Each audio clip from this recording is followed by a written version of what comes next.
Sarcenos Frentes è un gruppo di amici che hanno la passione per la rievocazione storica romana, militare in particolare, e che oltre a fare attività come costruire campi, fare presentazioni didattiche, hanno voluto riunirsi appunto in questo gruppo per provare a ricostruire una fase importante dell'esperienza del soldato romano, che era quella della marcia.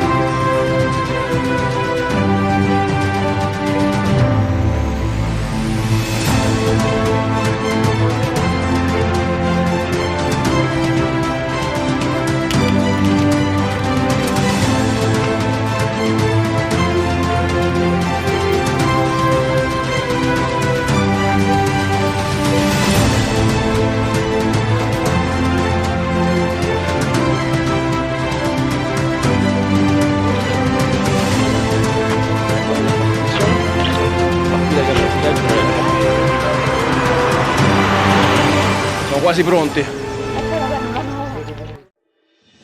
Questa è la tavola neotigenariana, che è una riproduzione medievale di una mappa stradale al tempo dell'antica Roma, dove qui ci sono segnate tutte le varie città, i percorsi, le strade e addirittura con le distanze delle varie città, in modo che uno poteva programmarsi il viaggio da partenza all'arrivo, pensando anche insomma ai pernottamenti e a viaggiare in modo sicuro. Questa è la parte del centro Italia, dove adesso stiamo facendo il percorso. Questa è Roma, da cui partivano quasi tutte le strade, e adesso per poco siamo in questa zona tra Montefiascone e Viterbo.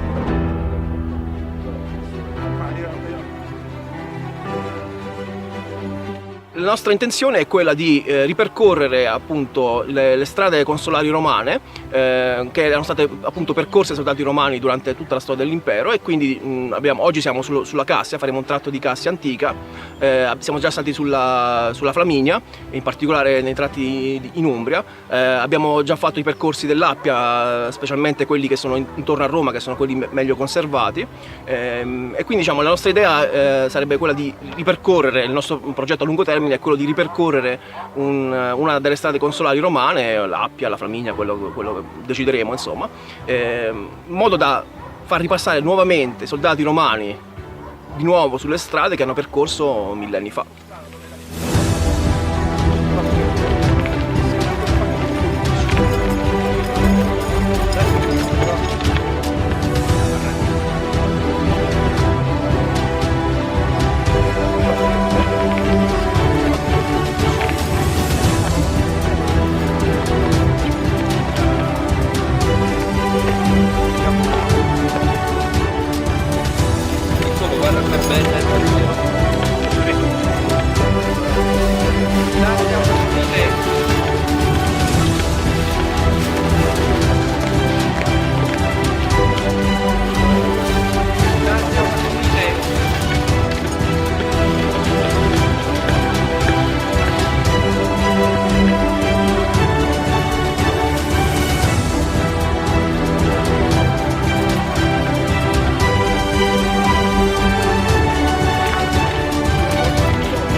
Secondo Vegetti la media dovrebbe essere... Allora, io rappresento un legionario del I secolo d.C., Precisamente nel 39 d.C. la legione 22esima primigenia Via Fidelis fu creata da Caligola per essere mandata a combattere contro i Catti, una popolazione della Germania. Quindi vesto un'armatura che è una segmentata, è un'armatura estremamente protettiva, specialmente perché i germani, comunque i popoli del nord, utilizzavano armi da botta, quindi armi per colpire, quali potrebbero essere anche semplici bastoni. A un colpo violento di un bastone su una spalla potrebbe sia romperla, staccarla, eccetera eccetera. Per cui inventano questo tipo di armatura estremamente flessibile, estremamente protettiva, che comunque sia non impedisce i movimenti. Il problema principale è che questa armatura rispetto alle altre armature grava principalmente su queste ossa. Devo dire che alla lunga è estremamente faticoso e anche doloroso portarla, per questo sotto, adesso non si vede ma c'è un corpetto di cuoio, mi permette di ammortizzare il peso dell'armatura, sia perché d'estate diventa estremamente calda, sia perché appunto questo continuo sfregamento sulle spalle, non avendo una cinta alla quale stringerla per scaricarla sui fianchi, dà un certo dolore.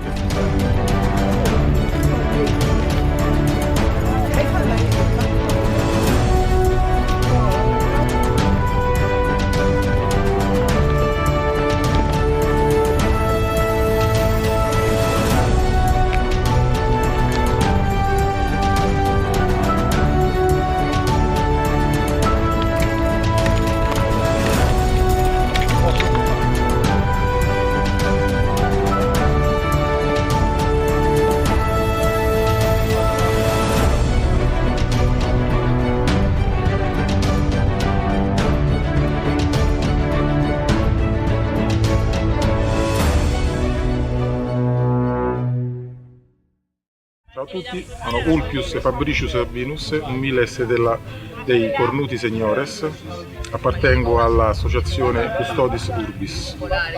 Che dire, io sono un legionario tardimperiale, più precisamente del periodo di Costantino Massenzio, quindi siamo agli inizi del IV secolo. La mia panoplia è formata da una tunica in lana a maniche lunghe con decorazioni in color viola di orbicole, che sono queste decorazioni circolari, e clavi. Un altro elemento della mia panoplia è la spada, la estraggo per farvela vedere meglio.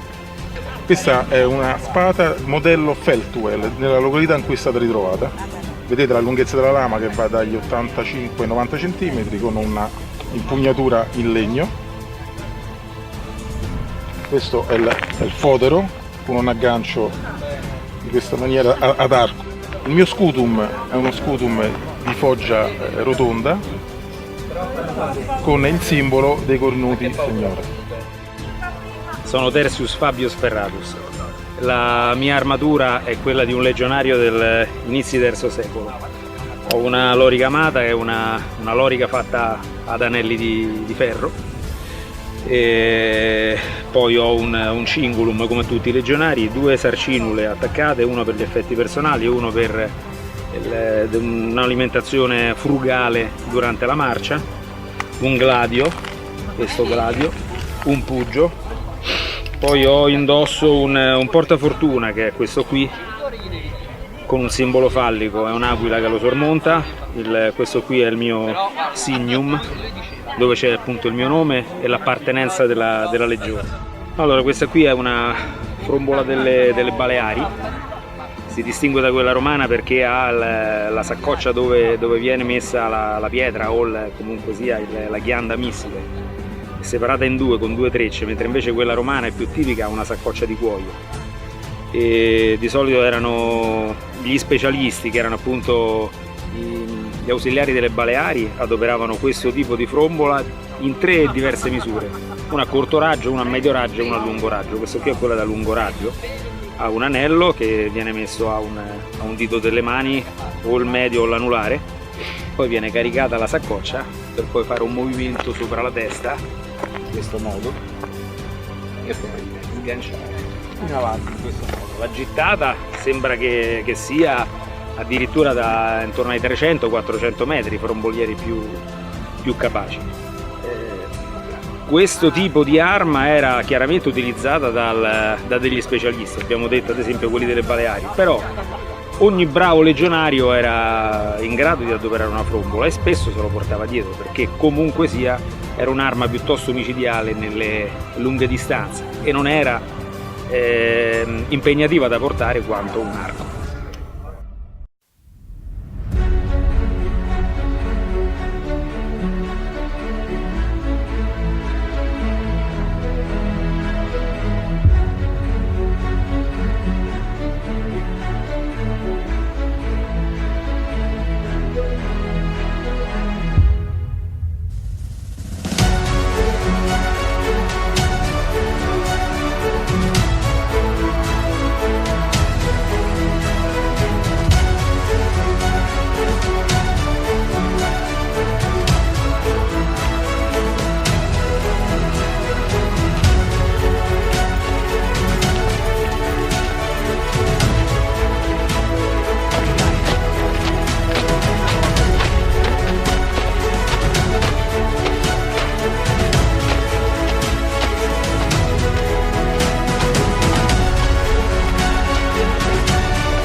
Siamo arrivati qui alla Terma del Bagnaccio, abbiamo fatto un percorso di circa 10 km con una media buona, tale che in prospettiva dovremmo riuscire a percorrere le 20 miglia romane, cioè 30 km che sono il nostro obiettivo, in circa 6 ore e mezza, 7 ore. Adesso ci rinfreschiamo un po', ci riposiamo e mangiamo.